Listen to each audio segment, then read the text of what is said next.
ఆంధ్రప్రదేశ్లోని నంద్యాల జిల్లాలో శుక్రవారం తెల్లవారుజామున ఘోర రోడ్డు ప్రమాదం జరిగింది.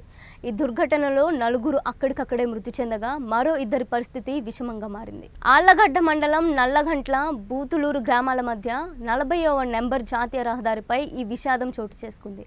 మృతులంతా హైదరాబాద్ వాసులుగా పోలీసులు గుర్తించారు. కాగా 6గురు ప్రయాణిస్తున్న ఓ కారు తిరుపతి నుంచి హైదరాబాద్కు బయలుదేరింది.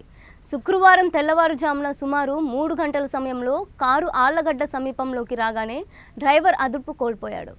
దీంతో కారు వేగంగా రోడ్డు డివైడర్ను దాటి ఎదురుగా హైదరాబాద్ నుంచి పుదించేరికి వెళ్తున్న ఓ ప్రైవేట్ ట్రావెల్ బస్సును బలంగా ఢీకొట్టింది.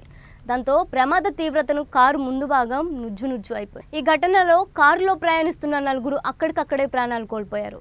మరో 2 తీవ్రంగా గాయపడ్డారు. ఘటనపై సమాచారం అందుకున్న స్థానికులు, పోలీసులు వెంటనే ఘటనా స్థలానికి చేరుకొని సహాయక చర్యలు చేపట్టారు. కారులో ఇరుక్కుపోయిన మృతదేహాలను, శతఘాతృలను అతి కష్టం మీద బయటకు తీశారు.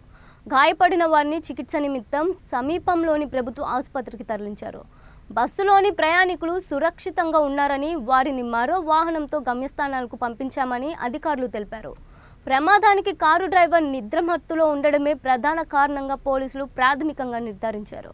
ఈ మేరకు ఆళ్లగడ్డ డీఎస్పీ ప్రమోద్ కుమార్ ప్రమాద స్థలాన్ని పరిశీలించి వివరాలు అడిగి తెలుసుకున్నారు.